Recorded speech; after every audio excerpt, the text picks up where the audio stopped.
Break के बाद एक बार फिर से आप सभी का स्वागत है हमारे कार्यक्रम उच्च शिक्षा परिचय में। जैसा कि आप देख रहे हैं, फाइन आर्ट्स और फैशन डिजाइनिंग से दोनों एक्सपर्ट हमारे साथ आज बैठे हुए हैं, बहुत सारी जानकारियां हमें दे चुके हैं। तो चलिए चलते हैं, अपनी चर्चा को आगे बढ़ाते हैं। तो पिंटू सर, जैसे कि हम बात कर रहे थे एडमिशन से रिलेटेड, अगर मैं बात करूँ एडमिशन की, जैसे कि बच्चा कोई आपकी योग्यता सारी पूरी कर लेता है और उसे ब्रश भी पकड़ना नहीं आता, तो उसके करियर के लिए क्या संभावनाएं हैं? इस कोर्स में अगर बच्चे को ब्रश चलाना भी नहीं आता है तो उसको हम इस तरह से ट्रेन करते हैं कि इसमें दोनों तरह के बच्चे आते हैं, जिन्हें ड्राइंग का शौक होता है और आती भी है, और जिन्हें कुछ नहीं आता है।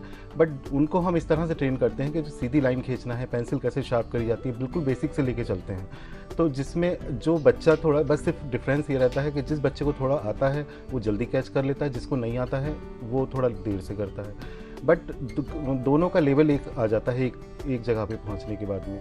बट उसमें क्या है कि धीरे धीरे उसको, बच्चे को मोटिवेट करना कि उसने जो भी बनाया, शुरू में तो एकदम कोई बहुत अच्छा नहीं बना सकता, उसको मोटिवेट करा, उसकी तारीफ़ करी कि नहीं बहुत अच्छा बनाया, उसमें कमी नहीं निकाली, उसकी जो कमी है उसको इस ढंग से बताया कि बच्चे में और कॉन्फिडेंस बढ़े।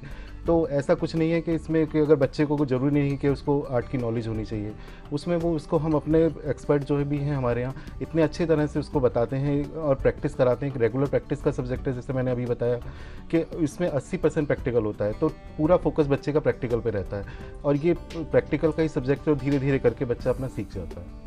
जी सही कहा सर आपने। जैसे कि हम बात कर रहे हैं एडमिशन की, सर मैं अगर आपसे पूछूं कि जैसे कि आम समाज में देख रहे हैं बहुत सारे इंस्टीट्यूट हैं जो उभर कर आ रहे हैं, सभी जगह प्रोफेशनल कोर्स मौजूद हैं, तो Subharti institute of fine arts में ही ऐसी क्या खास बात है कि बच्चा इसी में आकर एडमिशन ले, इसी से फाइन आर्ट्स का कोर्स करे? देखिए, जो फाइन आर्ट कोर्स है वो यूनिवर्सिटी लेवल पे बहुत कम कॉलेजेस में चल रहा है। इसके जितने भी हैं सब इंस्टीट्यूट हैं या फिर कोई एफिलेटेड कॉलेजेस हैं, इन कैंपस बहुत कम है। तो पूरे इंडिया में ही हम देखें तो गिने चुने यूनिवर्सिटीज़ हैं जिनके कैंपस में फ़ाइन आर्ट्स का कोर्स चलता है। बाकी अब अगर हम मेरठ की बात करें तो मेरठ में क्या उत्तर प्रदेश में पहला है सुभारती फाइन आर्ट्स कॉलेज। दूसरा, यहाँ इतना बड़ा कैंपस है, बच्चों को कहीं आउटडोर के लिए या फ्री हैंड स्केचिंग के लिए कहीं बाहर जाने की ज़रूरत नहीं है। इतने बड़े कैंपस में डिफरेंट तरह के कॉलेजेस हैं और अलग अलग तरह के लॉन्स हैं, बिल्डिंग्स हैं, तो उसको बनाने के लिए बच्चे को कहीं बाहर जाने की ज़रूरत नहीं है। और बाकी और कॉलेजेस में क्या होता है, अगर आप इंस्टीट्यूट लेवल पे जाएँ तो वहाँ पे बच्चे को स्केचिंग के लिए या कुछ और बिल्डिंग की स्टडी है या नेचर स्टडी है, इसके लिए बाहर जाना पड़ता है। बट हमें इन कैंपस ही सारी चीज़ें मिल जाती हैं। दूसरा, हमारा अपना चैनल है, अपना न्यूज़पेपर है, बच्चों की इलस्ट्रेशन है, कुछ जो भी क्रिएटिविटी होती है पब्लिश करने का बच्चे को मौका मिलता है, क्योंकि ये एक ऐसा सब्जेक्ट है जिसमें बच्चे को जितना एक्सपोजर मिलेगा उतना वो मोटिवेट होता है, उतना ही काम करेगा। क्योंकि अगर आपने बना के कोई भी चीज़ घर में रखी या उसको अंदर फाइल के अंदर बंद करके रख दिया, किसी ने नहीं देखा, तो उसकी कोई वैल्यू नहीं है। बट अगर वो चीज़ पब्लिश होती है, कहीं छपती है या कोई 10 जने देखते हैं, तो उसका ज़्यादा बेनिफिट मिलता है। जैसे अगर हम कहीं और एग्जीबिशन न लगाएं, अपने कॉलेज में ही लगाएं, तो हमारे कैंपस में ही 16-17 कॉलेजेस हैं जिसके बच्चे और फैकल्टी आके देखते हैं, तो बच्चों को मोटिवेशन मिलता है और बच्चों का काम भी अप्रिशिएट होता है। बिल्कुल सही कहा सर आपने। पूजा मैम, अगर मैं इसी सीरीज में आपसे पूछूं कि जैसा कि सुभारती कॉलेज में बहुत सारे कोर्सेज चलाए जा रहे हैं, आपके Subharti institute of fine arts को चलाए हुए अगर मैं पूछूं कितना वक्त हो गया, कितना समय हो गया इसको शुरू हुए? इसको शुरू हुए 5 साल हो गए हैं। स्टार्टिंग में हमने ग्रेजुएशन कोर्सेज स्टार्ट किए थे, उसके बाद आप देखिए इसमें और कोर्सेज स्टार्ट हो गए हैं। हम मास्टर्स स्टार्ट किया है हमने, परफॉर्मिंग आर्ट ले आए हैं, डिप्लोमा कोर्सेज हैं, सर्टिफिकेट कोर्सेज हैं, और इसके अलावा शॉर्ट टर्म कोर्सेज भी हैं, पीएचडी भी है। बिल्कुल सही कहा पूजा मैम आपने कि इतने कम समय में आपके कॉलेज ने इतने सारे कोर्सेज डेवलप किए हैं। सर पिंटू सर, अगर मैं आपसे पूछूं कि आपके कॉलेज ने जो इतनी सारी जो उपलब्धियां प्राप्त की हैं, तो कृपया हमारे दर्शकों को बताएं क्या क्या उपलब्धियां हैं जो आपके कॉलेज ने प्राप्त की हैं। वैसे तो हमारे स्टूडेंट जो हैं नेशनल लेवल पे, स्टेट लेवल पे बहुत सारे प्राइज़ जीते रहते हैं, पार्टिसिपेशन उनके रहते हैं एग्जीबिशन में, फैशन शोज़ में।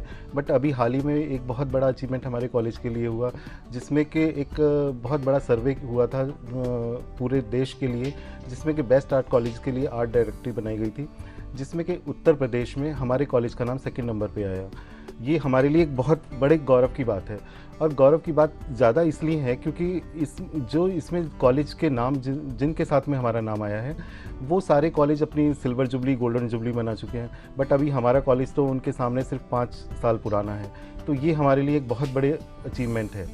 और अभी हाल ही में हमारे यहाँ के कुछ स्टूडेंट्स जो है बाहर भी जा रहे हैं फैशन शोज़ के लिए, तो ये टाइम टू टाइम वो लोग कुछ ऐसा करते रहते हैं, तो साल में कम से कम कुछ नहीं तो 10-12 अच्छे अवार्ड तो हमारा कॉलेज ले ही लेता है। जी सर, बिल्कुल सही कहा आपने। जैसे बताया कि बाहर भी बच्चे अपनी एग्जीबिशन के लिए जाते रहते हैं, अपने अवार्ड्स के लिए। अगर पूछे मैम आपसे पूछूं कि जैसे कि फाइन आर्ट्स के बच्चे पेंटिंग्स करते हैं या कोई ऐसी चीज़ बनाते हैं, तो ऐसे कोई स्टूडेंट हैं या फिर जिनकी कुछ पेंटिंग्स या कोई चीज़ एग्जीबिशन के लिए बाहर गई हो और कोई अवार्ड जीता हो उन्होंने?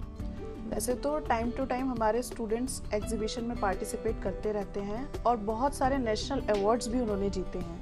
हाल ही का मैं आपको बताती हूँ, हमारी एक स्टूडेंट है BFA पेंटिंग में, आयुषी नागर। उसने कैमलिन फाउंडेशन की तरफ से 2nd प्राइज जीता है, जिसमें उसको अमाउंट मिला है 25,000। बिल्कुल सही कहा पूजा मैम आपने। जैसे कि हमने एडमिशन के बारे में बात की, बहुत सारी आपने जानकारियाँ दी।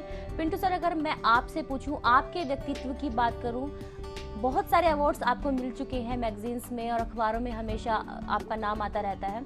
तो कॉलेज के बाद आपको अपने काम के लिए, अपने पेंटिंग्स के लिए कैसे समय आप निकाल लेते हैं? रश्मि जी, आपने ये तो बहुत अच्छा प्रश्न किया।